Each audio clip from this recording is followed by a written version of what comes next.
quais são minhas vocações atualmente é algo que me faz refletir na verdade que Deus estabeleceu em Romanos, capítulo 8, versículo 28, onde ele diz que todos nós somos chamados de acordo com o seu propósito.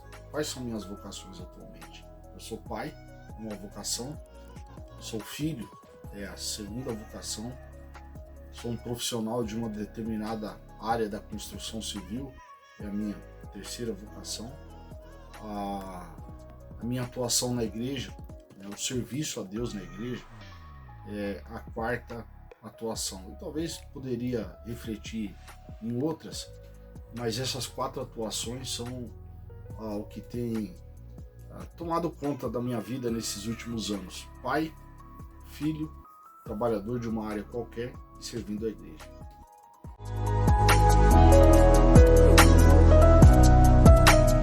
Aos 47 anos, pensando no fato de que, mesmo antes de ter sido alcançado pelo Evangelho, Deus ele já operava na minha vida da forma que lhe agrada.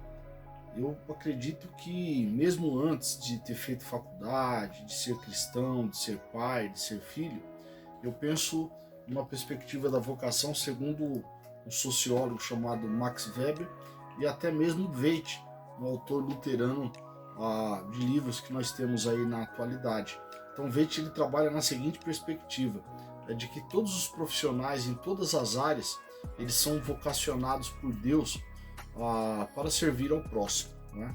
Então mesmo antes de ter uma definição do que eu realmente gostaria para o meu futuro, mesmo antes de entender que um dos maiores desafios da vida é entender o que Deus ele tem para cada um de nós, eu acredito que tudo aquilo que eu fiz no passado, que de alguma forma beneficiou o próximo, foi uma vocação temporária que Deus me deu.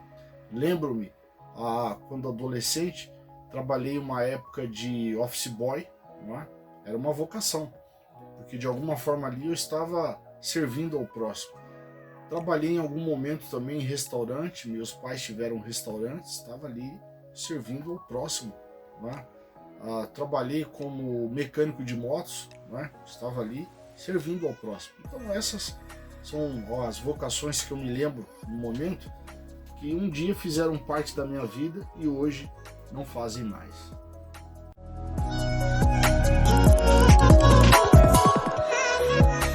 Refletir em como Deus me mostrou minhas vocações, eu creio que aí é o ponto central, né? É a parte mais difícil de entender o conceito de vocação numa perspectiva singular, pessoal.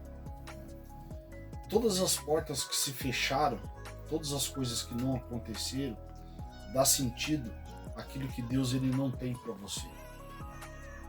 E todas as portas que se abriram ao decorrer da vida, que hoje fazem parte da minha vida, dá sentido ao fato daquilo que Deus verdadeiramente ele tem para mim, né?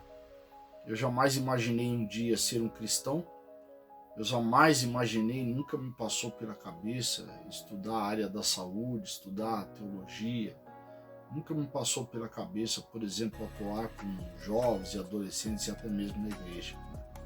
Nunca me passou pela cabeça também o meu ramo de atuação profissional hoje, que é a área de vidros e esquadrias de alumínio. Então as portas elas foram se fechando, isso foi muito bom, porque na medida que as portas elas fechavam, que as coisas elas não aconteciam, hoje eu entendo que era Deus me conduzindo, né? Então refletir no fato de que Deus, como Deus ele me mostrou as minhas vocações atuais, essa minha reflexão me leva ao meu casamento, né? Ao que falei no primeiro momento, quais são as suas vocações atuais, né? Então, as minhas vocações atuais, elas se referem ao meu casamento, à minha condição de pai, de filho, de tio, trabalho profissional, os estudos acadêmicos, a atuação na igreja, todas as portas que foram se fechando, né? E todas as portas abertas hoje, da forma que Deus ele tem me atuado em algum lugar da vida, isso reflete nas minhas vocações atuais.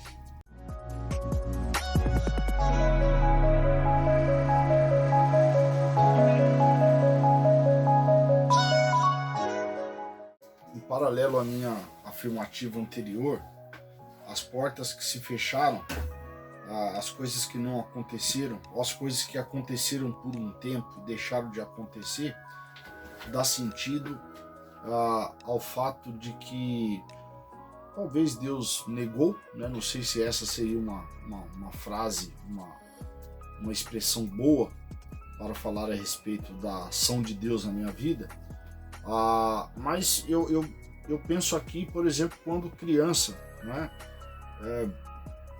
Quase todas as crianças querem ser ou policial, ou jogador de futebol, ou bombeiro, ou astronauta, ou algo do tipo. Esse é o mundo das ideias que as crianças e parte dos adolescentes vivem, pelo menos até os 12, 13, 14 anos. Daí para frente as coisas elas vão se tornando mais reais e a vida ela começa a ganhar significado. Mas não vejo que Deus ele negou alguma vocação. Eu vejo que Deus me conduziu sem me tirar o direito, não é, dado por ele, lógico, de ser criança, de ser livre, de pensar no futuro, não é? Um pensamento interessante, uma expressão interessante é a alma noturna, não é?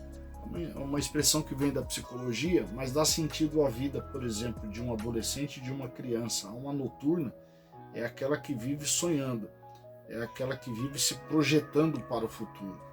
E o adolescente, a criança, ele se projeta para o futuro sem analisar e entender de fato o que é a vida presente e o que Deus tem preparado para o futuro.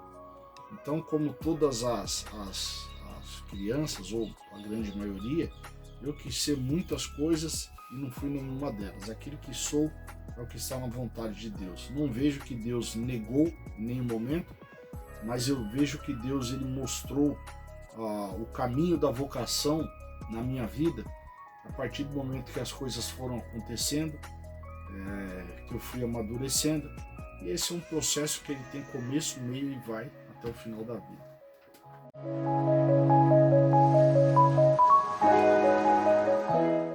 A ideia da vocação como uma descoberta futura ou algo presente, isso tem um sentido na vida cristã, na ética cristã, né? Isso tem um outro sentido, uma perspectiva secular. Eu quero me ater aqui à ética cristã, mas fazendo mais uma vez uma citação ao sociólogo Max Weber, que escreveu um livro que chama A Ética Protestante e o Espírito do Capitalismo. Então, quando ele fala da ética protestante, o que é ética? A ética é a minha conduta diante da sociedade. Não é? Então, a minha conduta diante da sociedade, ela deve ser norteada numa perspectiva cristã. Não é?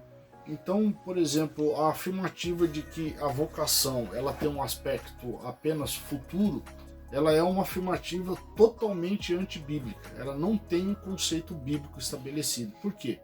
Porque quando Deus ele criou, não é, a humanidade, quando ele criou Adão e Eva, logo ali em Gênesis capítulo 2, capítulo 3, nós refletimos, por exemplo, no mandato cultural. Não é? Então muitas coisas Deus estabeleceu lá no comecinho das Escrituras. E essas coisas que Deus estabeleceu, ela dá sentido à vocação futura, mas que foi estabelecida no passado. Então, quando Deus ele criou a humanidade, eu falo isso, eu quero me restringir aqui à perspectiva cristã, Deus ele já estabeleceu algumas coisas que nós aprendemos desde o berço. Não é? O fato de, no futuro, seremos pais, não é? Filhos e assim por diante. Então, toda criança, todo adolescente, eu falo de criança e adolescente pelo fato de que há algumas verdades absolutas que elas são inegociáveis para o futuro. Eu não sei, de fato, qual será a profissão dos meus filhos. Isso eu não posso ser pontual nesse aspecto. Mas numa perspectiva bíblica, eu entendo que eles cresceram para ser pais, não é? Para serem filhos, é o que são hoje, netos, não é? Ser neto é uma vocação, tio é uma vocação, e tantas outras questões da vida é uma vocação. Então, no passado, desde o passado, nós sabemos que nascemos para ser pais, não é? Para ser filhos e assim por diante. Essas são as coisas naturais da vida. E sabemos também, numa perspectiva de Gênesis capítulo 3, a consequência do pecado na vida de Adão e Eva, e isso reforça aquilo que ressaltei, que estou ressaltando, o fato de que o trabalho ele é um trabalho duro, ele é o ardor. A Bíblia diz que através do suor o homem sustentará a sua família. Então todo jovem, todo homem jovem, ele entende o seguinte, que o que espera ele no futuro? Espera o casamento, espera ser pai e espera o trabalho. Essas três vocações, elas são inegociáveis na vida do cristão. E para as meninas, o que espera as meninas no futuro? Ser mãe. Isso envolve cuidar do filho, cuidar da casa, não é? E se submeter ao marido. Então essas são outras vocações que já fazem parte do futuro da totalidade da igreja. Então nessa perspectiva, a vocação ela não é uma descoberta futura, ela é sim uma descoberta futura, uma perspectiva profissional, mas ela já pode ser inserida desde a primeira idade. Por exemplo, Jesus ele era carpinteiro. Por quê? Porque ele era filho de carpinteiro.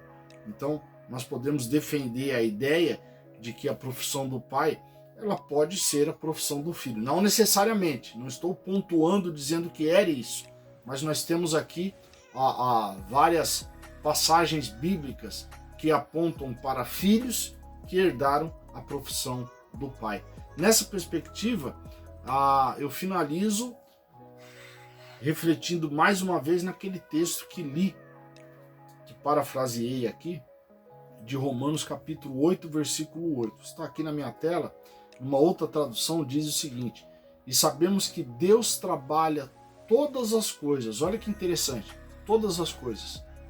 Então tudo na vida do servo de Deus, do eleito de Deus, é trabalhado pelo próprio Deus. E diz assim, trabalha todas as coisas juntos para o bem daqueles que o amam, que são chamados de acordo com o seu propósito. A vocação não é um motivo de preocupação. Por quê? Porque Deus ele tem um propósito na vida de todos nós. E verdadeiramente algumas portas irão fechar, porque Deus ele tem um propósito na vida de todos nós. Verdadeiramente muitas coisas acontecerão na minha vida e na sua vida, porque Deus ele tem um propósito na vida de todos nós. E a respeito desse propósito e da vocação passada, que hoje faz parte do nosso presente e do nosso futuro, nós devemos dirigir, pensar e refletir em nossas vidas. Que Deus nos abençoe, em nome de Jesus.